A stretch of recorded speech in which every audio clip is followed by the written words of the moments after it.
Happy Wednesday, world. This is the repeat of the Seahawks Fan Table podcast. I am Sam, and with me is Zeb and Ross. Gentlemen. Hey there. Greetings. Technical difficulties, so we're restarting again. So for those of you that aren't aware, because you probably listen to this on the podcast normally, we're back. We're here to talk about Seahawks, and we got a lot of friendly banter, but we apologize. We're gonna quickly jump into stuff. With me is Zeb and Ross. Gentlemen, welcome. Thank you. Gracias. So we're here to talk about the Seahawks because football is officially back. The Seahawks are going to face the Colts here tomorrow or today, depending on when you're listening to this, to open the preseason. Fun fact, the Seahawks have never beaten an Andrew Luck-led Colts team, but this is the closest chance they'll get for another 3 more years. A lot of new faces are going to be wearing a Seahawks uniform against the Colts in the preseason game and also in game number 2 against the San Diego Chargers next week. And also, another fun fact, Ross, who is new to Twitter, got into his first Twitter beef about competition. Ross, we're going to talk a little bit about that. But gentlemen, welcome to the NFL preseason. How are you guys doing today? Awesome. Yeah, been a great day. That's great. And are you guys excited for football? I mean, it's a preseason game, so it's kind of tapered, but it's a good thing, right? Yeah, I mean, it's good. It's better than no games. Yeah.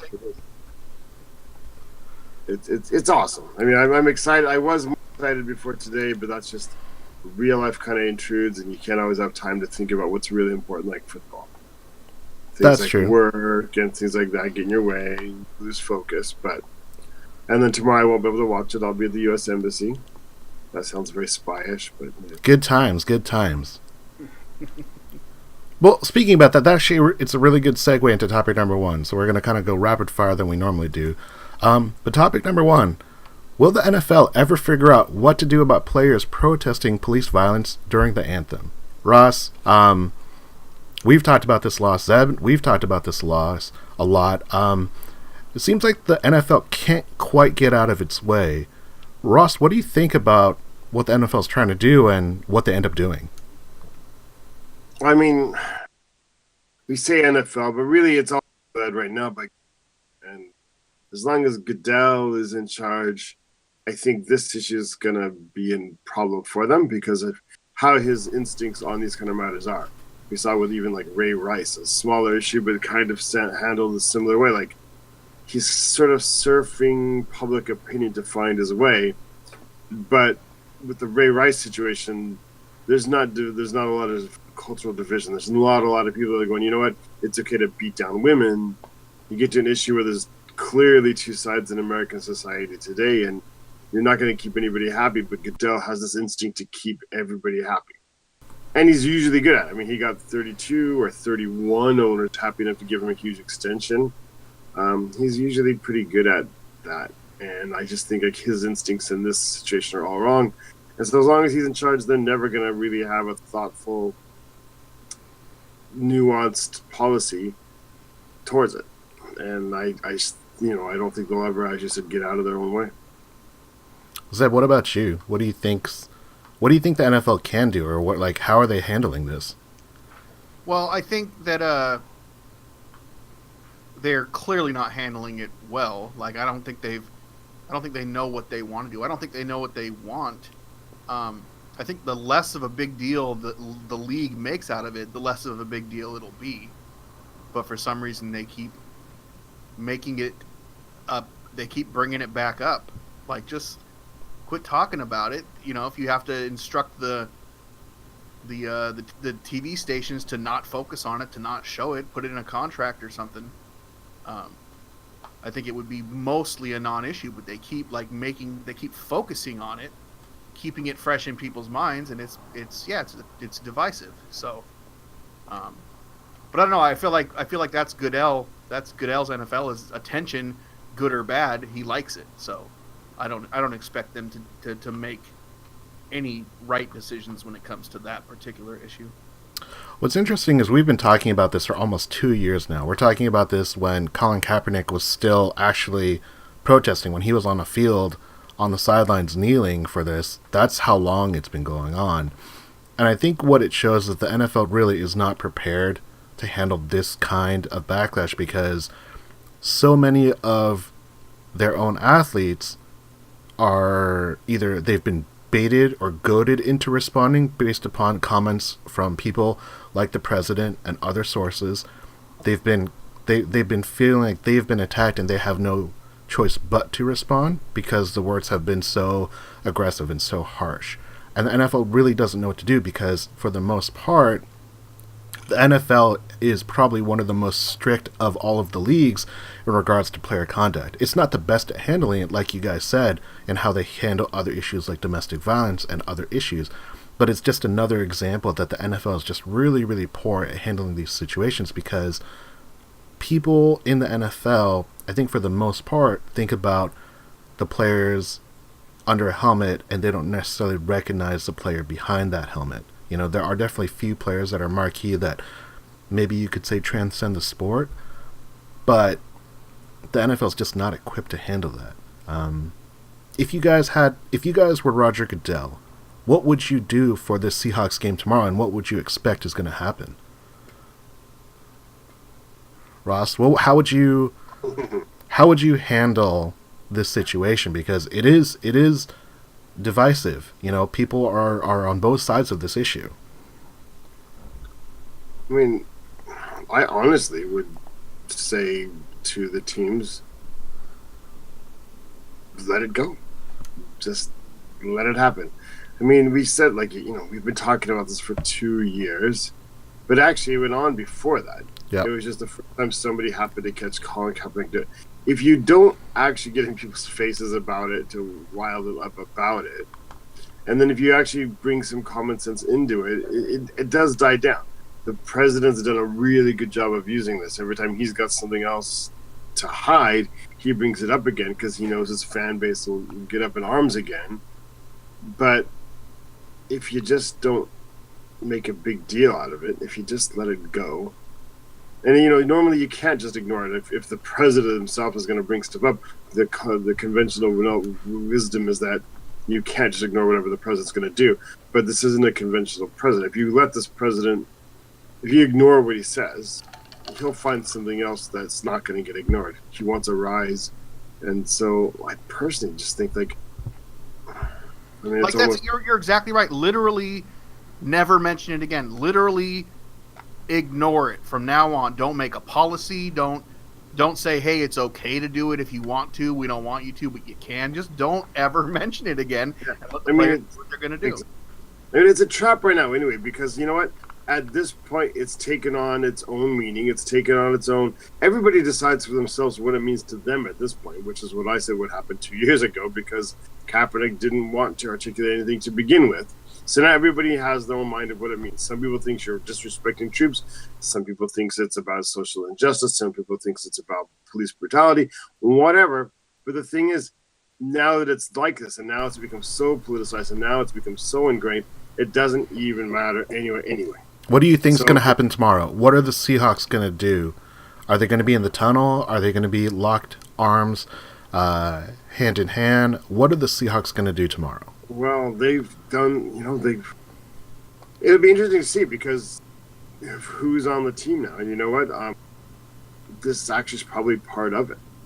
We talked about this last year a little bit, where John Schneider and Pete Carroll both sensed that the issue itself, especially when it was incubating and it was new, the topic itself, they sort of seemed to sense it was actually taking away a little bit from football, but that it was worth it for it. It was worth it. It was important enough that, you know, life isn't just football. And Pete Carroll always wants to teach people about life, not just football. So you let it go. But now that it's got to this stage where it's completely taken away from things, and it's gotten out of hand, and it's grown into its own thing, the players they've brought in now are not the same kind of personalities. So I don't really have an idea of what I think they will do tomorrow, but I don't think any of them are the type of people. I don't think we're going to see, like, Bradley McDougall or no one's going to sit. No one's going to take a knee. No one's going to be spending interview time before after the game either talking, unless forced to. Zeb, what do you think is going to happen tomorrow? I have no idea. I don't. I mean, I hope it's a non-issue either way. If some players choose to kneel, then I hope they're allowed to, and no one makes a big deal out of it. And if nobody does, then fine. I hope they don't make it a spectacle if it doesn't need to be a spectacle. I think what's going to happen is they're going to just stay in the locker room. I think the Colts and the Seahawks are going to be in the locker room during the anthem. They're going to come out. They're going to do what they did way back in the day when no one was even on the field during the anthem. They were just... You mean like 10 years ago? Yeah, everyone was just in the locker room.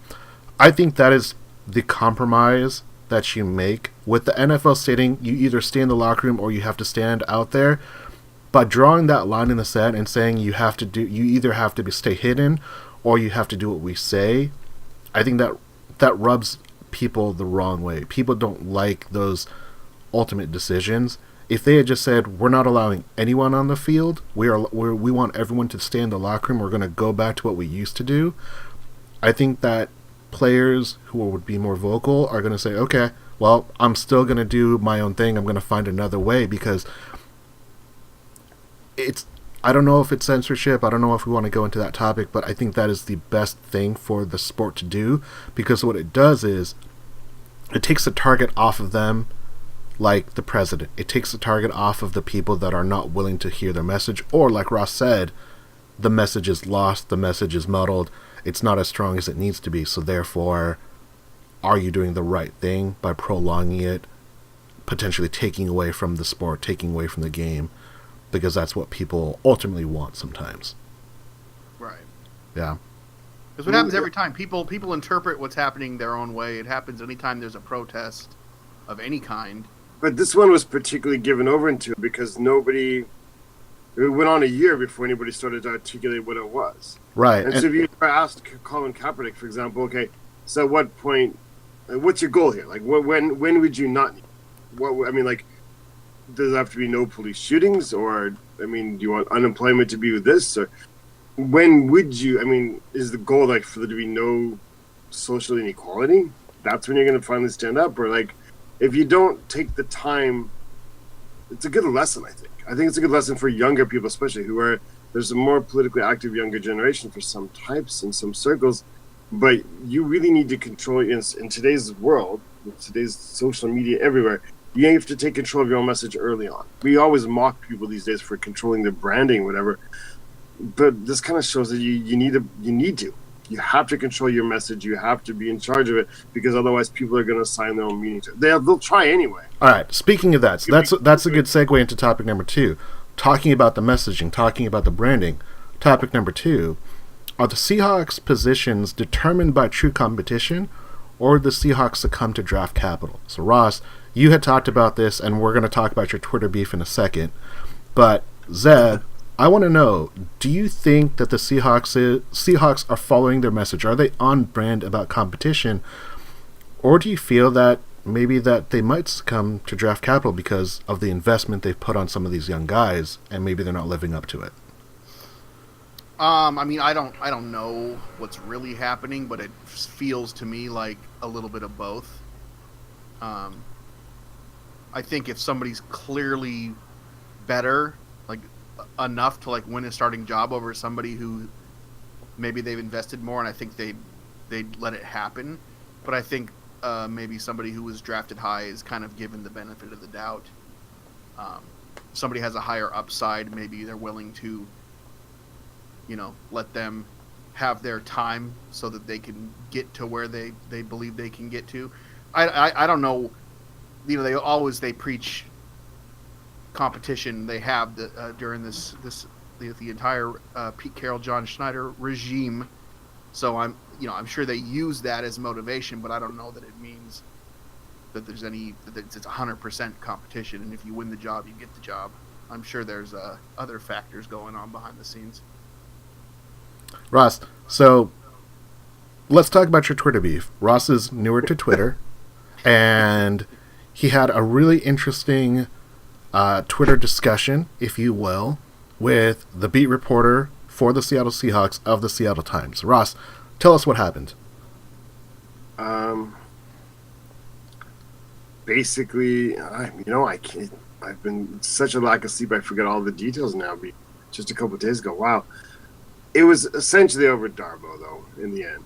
So Amaro Darbo, Seahawks spent a third-round draft pick out of him at a University of Michigan last year.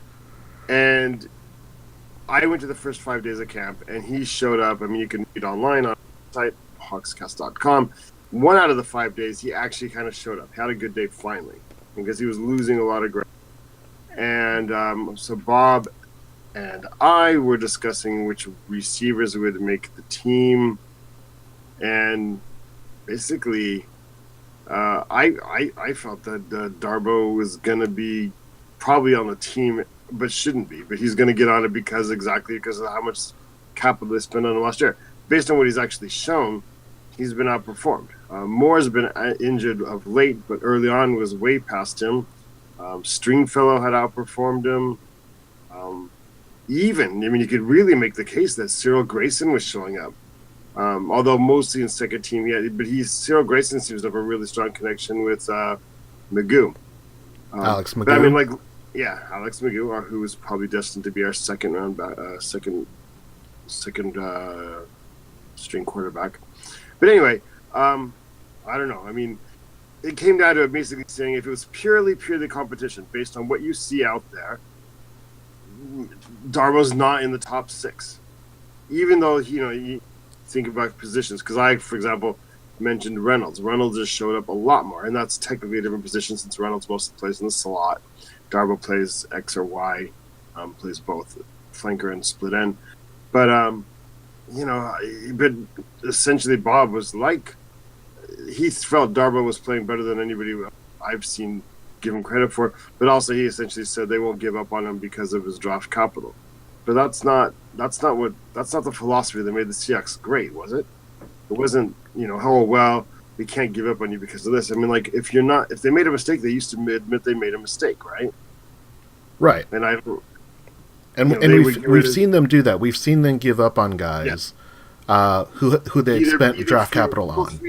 Either both. I mean, they've given up on people they spent draft capital on. They've also given up on people they've given cash on or traded for, or like I said, signed to big contracts. And but they used to just say, "Oh, that was a mistake. Let them go." And now it doesn't seem to be as much of a. I mean, maybe it was easier to do that. No talent on the roster, and you're just churning it. But that seems to work. And it was actually helped them attract free agents and undrafted free agents. The best of the UDFAs would come to Seattle because remember 2 years ago, something like 15 players out of 53 were UDFAs. I mean, it was an insanely high number. Yeah. Because you knew if you went to Seattle, you actually were given a legitimate shot. It didn't matter what your draft pedigree was. And it feels like that's not quite as true anymore. Ifedi's another example. If Ifedi wasn't drafted where he was, would he be given this many chances? I think it's a couple different things. To answer your point, Ross, specifically about Ifedi, I think that is a concern. But the concern is the fact that we've never been able to put someone better on the line. Like, no one else has stepped up when given a chance, whether they played right tackle or whether they played guard or whether they played the opposite side. So I think it's hard to know 100% that they're just putting Ifedi out there because they've spent a first-round pick on him versus they spent a first-round pick on him and he's actually better than everyone else, and as bad as he is, they don't have anyone better to replace him with.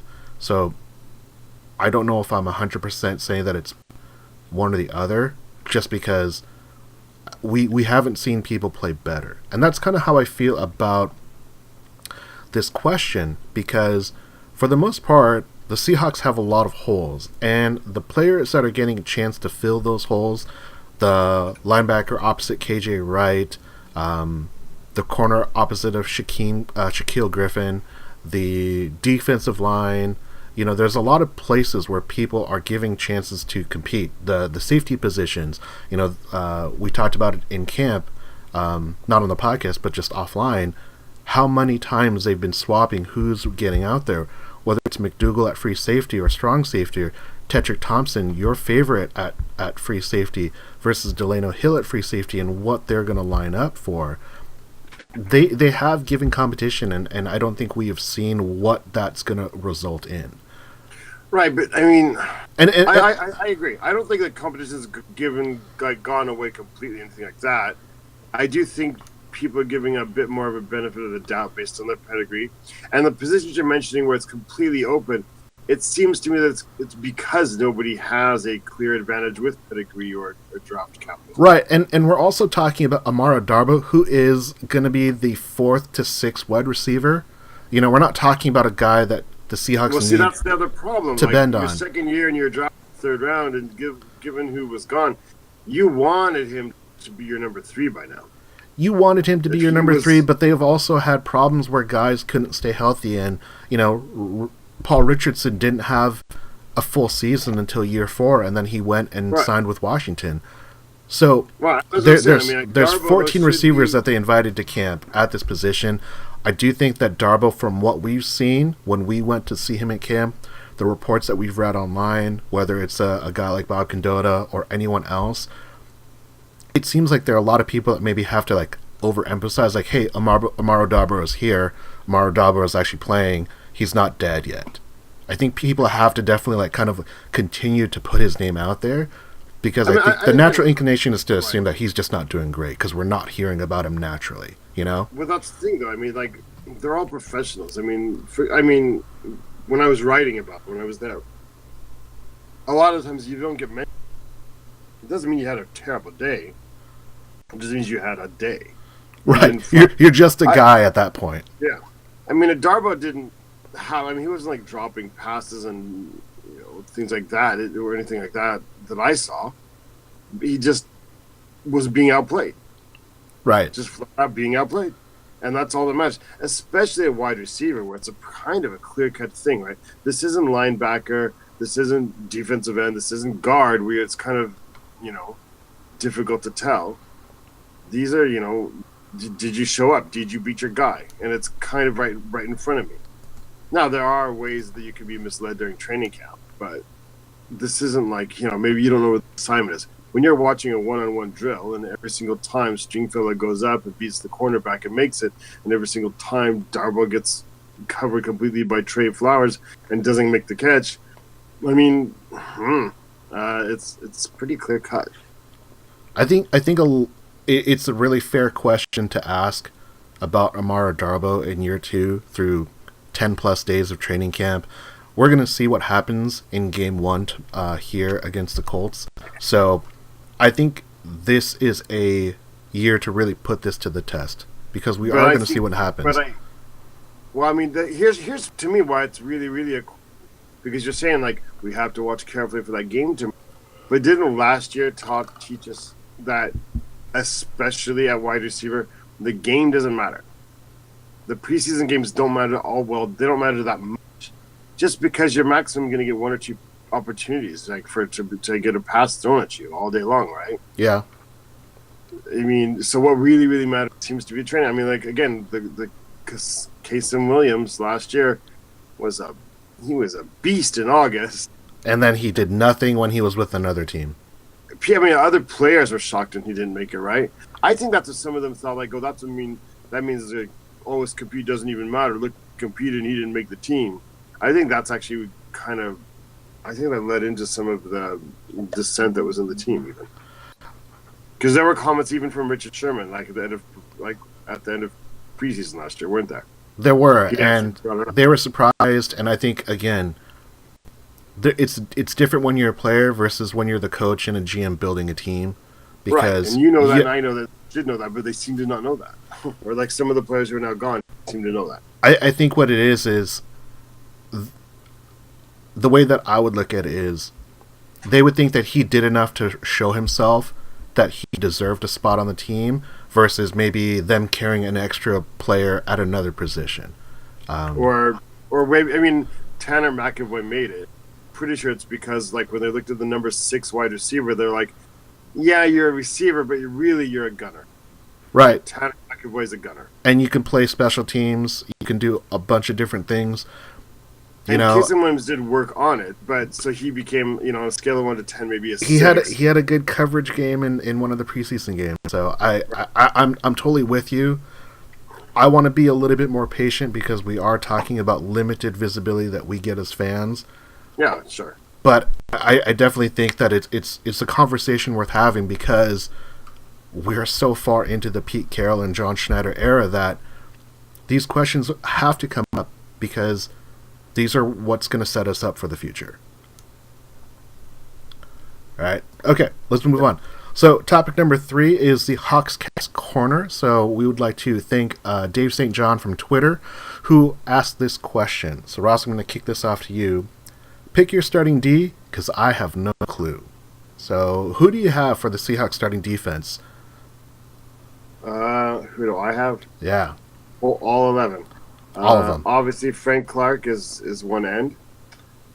Hopefully, Nazir Jones gets and stays healthy, and he's one tackle. And Reed is the other tackle. The other end, I don't know. I don't want to say it yet because I'm hoping somebody emerges. And then I want KJ and Bobby, obviously. The other linebacker, is that going to be Mingo?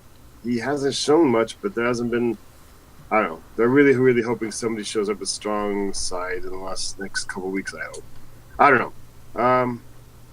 At the corners, I want my boy Trey Flowers, who looks the part, got the right attitude, and is starting to emerge. Obviously, in Griffin number 1 at the other corner, and then I've got Earl being traded away for a 4th to the AFC somewhere, and Bobby McDougall at strong safety, and we know T2, the future, goes at free safety. All right. Ted Thompson. So That's my start. Who are you throwing out there as your starting defense? Well, first of all, what kind of crap question is this from Dave St. John? Lying bastard. Who does he think he is? Telling us what to talk about on our show. This is bullshit. No, but I think, so probably like Red Bryant, Brandon Meebane, Tony McDaniel, and Chris Clemens on the line. That'd be good. I would take that line. No, yeah, I don't know. Let's see. Let's go in the backfield. Let's say we're going Shaquille and Byron Maxwell as our corners. We'll call it McDougall at free safety, or at strong safety, Tedrick Thompson at free safety. Right? Yep. Let's say KJ, Bobby, and Shaquem. Yeah, that's what I was going to go. Yeah, I mean, why not? And then what are the other positions? We got D-line. Frank Clark. We got Jaron Reed, right? Yeah. Let's say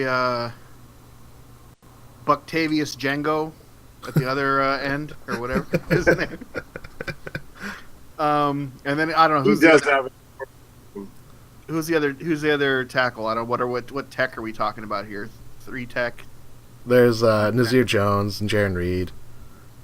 Yeah, Nas. I'd like to see Nas step up and play a big role this year. So yeah, I'll say Nas and Jaron in the middle. All right. Somebody's making a tempted to change my answer next week. Is Puna Ford, another unfortunate name. Puna Ford is like seemingly coming out of nowhere. Undrafted free agent. I was telling you guys. Puna Ford. Yeah. He's not gonna start though. He's not going to start. So he may. Dude, he's blowing stuff up, and he's awesome because he's like under 6 foot and over 300 pounds. yeah, he's a bowling ball. He's like trying to remember that old Seahawk that was built like that. But so this is my roster. So cornerbacks, I've got Byron Maxwell and Shaquille. This is what's going to start. I don't think this is what's going to be at the end of the year. It's going to be Tedrick Thompson and it's going to be Bradley McDougall at the safety positions. Okay. It's going to be KJ and Bobby, and it's going to be Shaquem. And the reason why Shaquem is going to be starting at linebacker is because they're going to put Barkevius Mingo at defensive end because he's been getting a lot of reps there. Then they're going to put Tom Johnson, and they're going to put Jaron Reed out there. Tom Johnson's been getting rave reviews. PKL just talked about how this is a guy he wish he had 3-4 years ago, just because I think that's he sounds like a versatile guy. And then Frank Clark at the other DN position. So okay, so we're pretty much on the same page. We have a lot. If we were looking at a Venn diagram of starting defense, we've got 7 guys that are just consistently overlapping for sure. You really think Byron Max is going to hold on? I think he's going to get the start at the beginning of the year, but I think Trey Flowers is going to take his spot eventually. Maybe it does happen at game 1. Byron Max makes the team. It could be. I mean, you never know. But, the nickel spot obviously is Justin Coleman. I mean, if we're going to go with the nickel defense, we're going to take out a linebacker and put Justin Coleman in there. He's going to start. But... Because I've got... Mike Tyson's really, really flexible, so they're going to want to keep him. Trey Flowers. Trevon Reed's been coming on. I think Thorpe, they really like. Akeem King doesn't have the pedigree, but he's been coming on. I don't know if Byron Maxwell is, still on the team by the end of this. He's getting the reps now because he's got the experience, and they give lip service to experience at the beginning of camp. But if I was Byron Maxwell's agent, I wouldn't be relaxing right now. No, I hope you're right, because that's positive if that happens. So no, but I also think that speaks again to the idea that look, nobody a lot of these positions, hey, you are really competing, so nothing's locked in. But I think this is a good example where someone younger can definitely take your spot. It's not a given, but it's different when it's a free agent or a vet versus draft capital. And I think that's a big distinction. Yeah. To be honest, if Byron Maxwell is still the starting cornerback, I think it'll be a bit of an indictment, or it'll say something about whether they're really true competition, or whether if Pete Carroll, as he's been kind of entrenched in Seattle longer, is starting to catch that sort of Mike Holmgren disease. The longer you're there, the more conservative you get, and the more away from what made you special to begin with was. I think I want to say you're projecting a little bit because we don't know. We're just we're just kind of thinking what the starting deal will be. I don't think that's what we're going to see at the end of the year. If we're going to give up position at corner, I definitely think that Byron Maxwell is the first off the block because, one, he's a veteran, he's older, and everyone else that have is locked to a contract so they can control them a little bit longer. So from a future perspective, they all make a lot more sense than Byron Maxwell. But it was also kind of hey, no one's signing Byron Maxwell. He should probably join our team. And then, that's kind of what happened. In the season and also in the off season. Yeah, early in the off season, I really, really wanted him back because I looked at the roster and I was despondent. Yeah, and then you watched 5 days of Trey Flowers and you fell in love. But he's wearing number 37, and I can't allow that. I fell in love with Trey Flowers 30 minutes into the first day. I think I was already tweeting about him. Yeah, but he's wearing 37, and I take offense to that. Yeah. No, you're right. Yeah, you can't wear 37. First of all, as a cornerback, no. Yeah. Bullshit. If you were a safety, I would be kind of okay with it, but not at a corner. You need to be in the 20s if you're a corner. Right. But also, that's a number that, debatably maybe shouldn't be just available to anybody who wants it, right? Yeah. Well, this could also be a preseason thing. Once it gets to the regular season... Yeah, they have 100 people on the roster. Available. Yeah, they have 100 people on the roster. Right. They have to fill it out. But yeah, I'm being obviously facetious here, but... I'm not. I'm dead serious. You know what? You know what, Zeb? I'm going to wear my 37 jersey in honor of you tomorrow.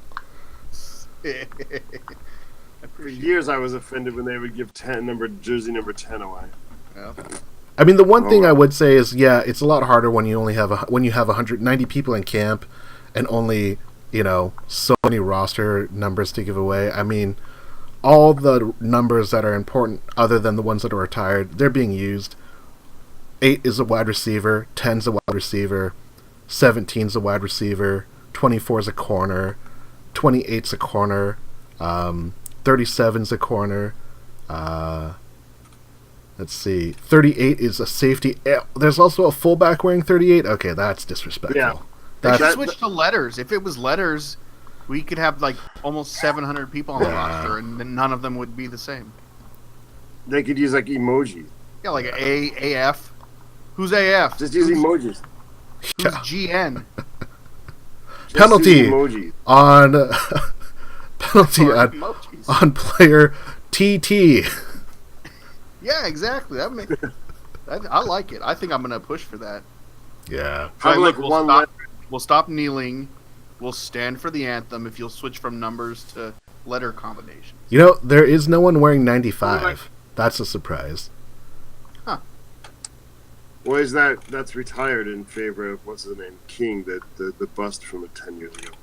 Lamar? Yeah. He's like, it's just a bad luck number. We're not giving it. Actually, 95 is Deion Jordan. Oh, that's right. He's on the Uh-huh. PUP. That makes sense. Roger. Ross is on point. All right, let's go to our last topic of the day. Topic number 4. Zeb, what are you looking for in these next 2 preseason games? What are you going to do as a fan, as someone who talks about it online, talks about it on a podcast? What are you going to be looking for? Well, I mean, besides the obvious, which is kind of the position battles we've been talking about, seeing who's going to emerge as starters, I'm looking for what kind of attitude this team comes out with, what kind of energy they're playing with. I want to see. I know it's early and it's usually sloppy right out the gate, especially under Pete Carroll. But I want to see them looking prepared. I'd like to see them looking like they're ready to play some real football.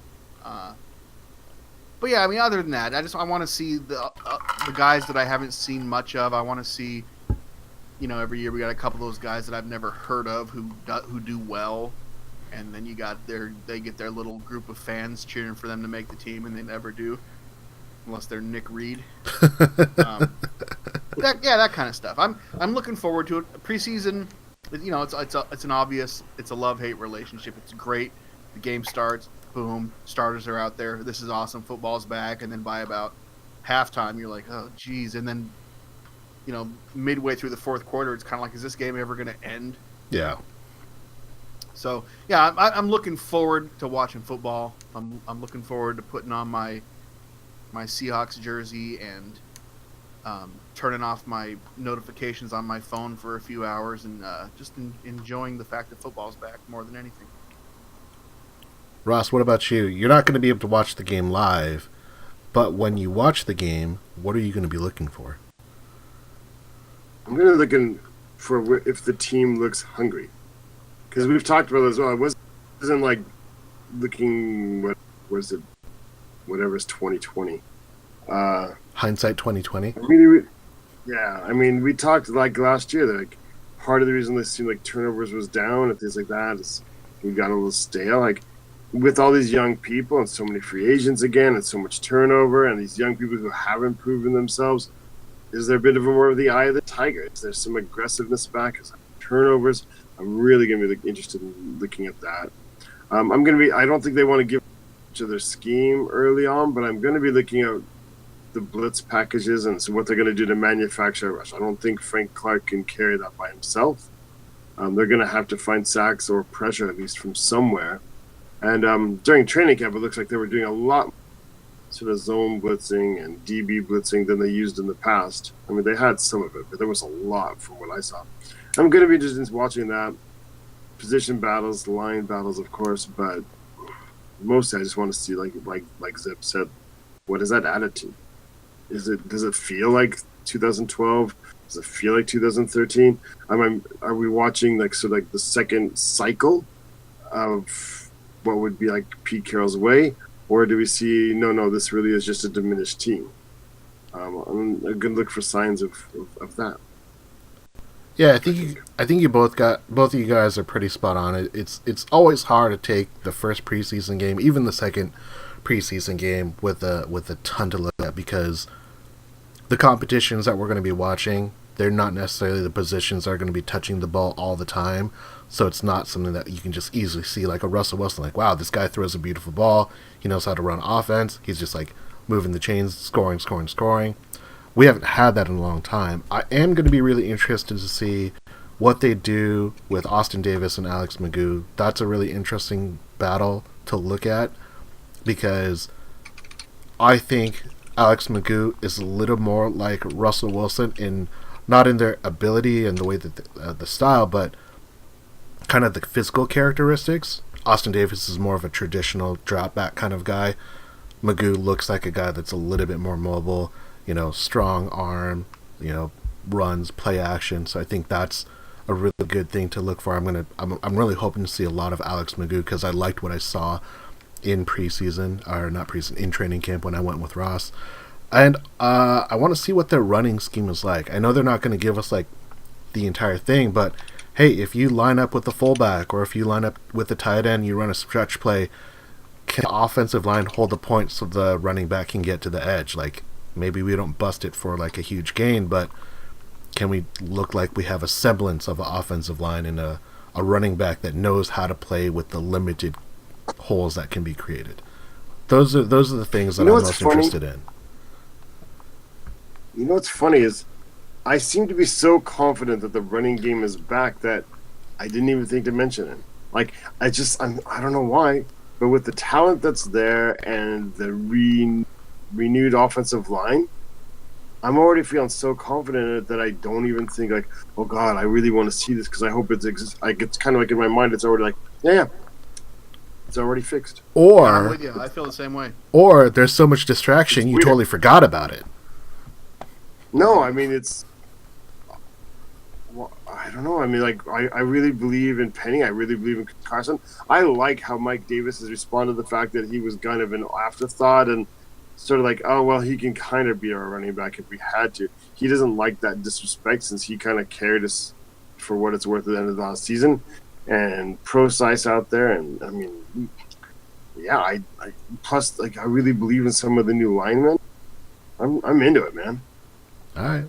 That's what I'm looking for. But no, I see what you're coming from. I think they're definitely like kind of big picture stuff that maybe we'll kind of see come to fruition in this next game. But yeah, it will be interesting to see, and I'm hoping that by Friday after the game, Thursday night, we're going to be talking about it on the forum at hawkscast.com. We're going to be chatting with each other, talking about how exciting the running game has looked, and just give us more hope than what we saw in the previous year. Yeah? Yeah. Yeah. All right. Absolutely. Final things you guys are looking forward to in the preseason? I don't know. Fun football. Football? That's a good thing. Never wrong with that. I'm happy we're playing in San Diego. Like at the beginning of the year, for whatever reason, playing in San Diego at the beginning of the year is always terrible for the Seahawks. That was a terrible game to go to. Actually, no, they're in LA now, so it's still going to be awful. It's true. It's not even San Diego anymore. I went to in 2013. We played a preseason game in San Diego. It's the one and only away game I've ever gone to. It was a blast. Shout out to Dunceface. And that's and it was that point where you just knew that we were going to be one of the best, if not the best teams in the league that season. You know what I mean? And it was just the energy there was so many fans, so many Seahawks fans at Qualcomm or whatever the hell that stadium was called. That was a god awful stadium. Yeah, it's terrible. It's old, and I don't blame them for wanting out of there. But I remember getting onto one of their light rail trains on the way to the stadium, and it was just, we had the whole car. It was just all Seahawks fans, and we stopped at a stop, and the door opened up, and there was 2 Chargers fans trying to get on the train, and they just looked at us, and just went nope, and walked away. They were like, "We're not getting on that car." And it was the beginning of, the greatest season that we've ever experienced as Seahawks fans. So, fond memories of playing the Chargers in preseason. Right on. All right, those are our topics, and we're going to hit some predictions here, rapid fire. So, final score for the Colts preseason game. Ross. 37-31. Ooh, that's a lot of points. Zeb? 25-15. My prediction for the Colts game, it's going to be kind of a boring score. It's going to be like 15-10. Final score for the Chargers game. No comments in the offense? No, we're gonna just do a bunch of drop kicks. Final score for the Chargers game, Ross. 27-28. Chargers. Jeez. Their third team offense. Sorry, their third team defense will score a defensive touchdown against Austin Davis. Austin Davis loses his job. All right, Zeb, what's your Charger prediction? 15-25. Who wins that? I don't know. Someone. Whoever has the ball last. In the Chargers game, Alex Magoo's going to get the start. He's going to throw for 4 touchdowns, so it's going to be 35-21. He's Seattle. Gonna start. He's going to get the most of the snaps. Okay, I see. So he'll play like 3 quarters. All right. Who wins most of their quarters? So this is based upon when they play. Did they win when they played? The first team offense and defense, or the second team offense and defense? Who do you think is going to represent themselves better during the course of their games when they're playing? First team or second team? Ross. Second team. Yeah, second team. I think the second team. I think this goes into the whole idea that we're getting hungrier guys. We've got guys that are going to play well. I think that's who it is. Who leads in rushing attempts? Carson or Penny? Through the first 2 games? Yep, first 2 games. Who? Davis? Maybe. Yeah. Zeb, really? I think that because they're going to be, they don't want the two guys they know are going to, so they don't want to get them injured. There's just going to be a little bit more disrespect to Mike Davis, but then he's going to really produce with them. They're going to go, damn, what do we do with Davis? Yeah, that's not a bad thought. Zeb, what about you?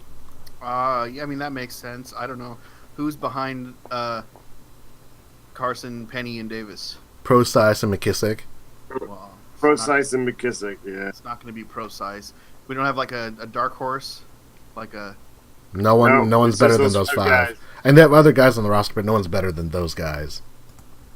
I don't know if there's some fullbacks. I don't know if there's actually even any other. There's always a guy. There's always a guy named like There's Michael Black. There's Gerald Holmes. That's the only other running back on the roster. Who? Exactly. So he's not going to do it. Yeah, it's going to be somebody other than the 5 names that we're talking about now. It's going to be someone else. All right, I can take that. I'm with Ross. The most carries are going to be.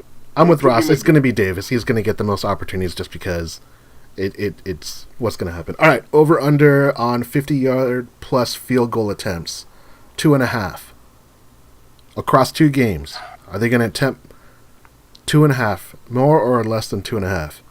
Over. I think they have to go over. They have to see what they can get. Find out. All right, over under on drop kick field goals. So this is like Aussie rule style kicking. 1.5. Under. I don't think the opportunity is going to be. So. I think it's going to be over. I think they're going to try it multiple times.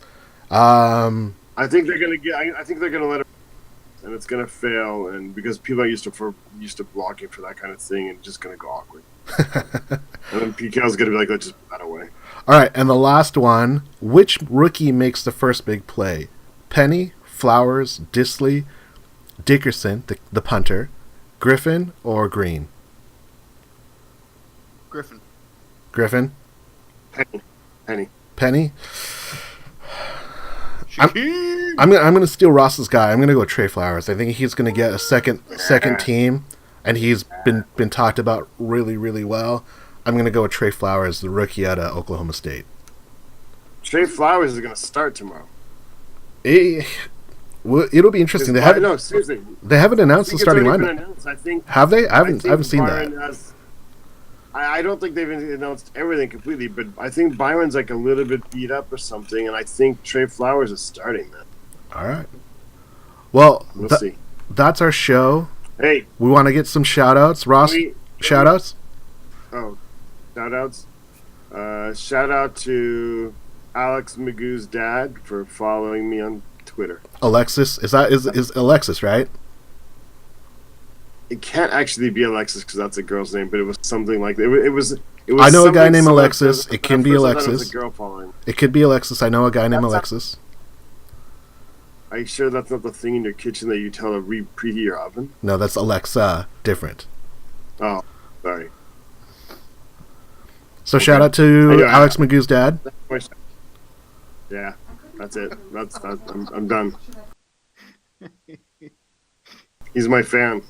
Zeb, what about you? You got any shout outs? Yeah, shout out to Joe Guns and Sparker Lewis. Want to give it a shout out to Dave St. John. Thank you for providing us with the He's Hawkscast crap. Corner. His question was crap. His question was great for the Hawkscast Corner, so we appreciate it. Check out You guys know people with better names. Seahawks Fan Table Podcast. That's who we are. We're on Twitter at Seahawks Podcast. Check out Hawkscast, the forum. It's at Seahawks Forum on Twitter. All of our podcasts are on iTunes and on Google Music, so if you want to have them access on your phone, really easy to find. Just search for Seahawks Fan Table Podcast. I am Sam. They are Zeb and Ross, and we are the Seahawks Fan Table Podcast. And go Hawks! Go Hawks. The Hawks.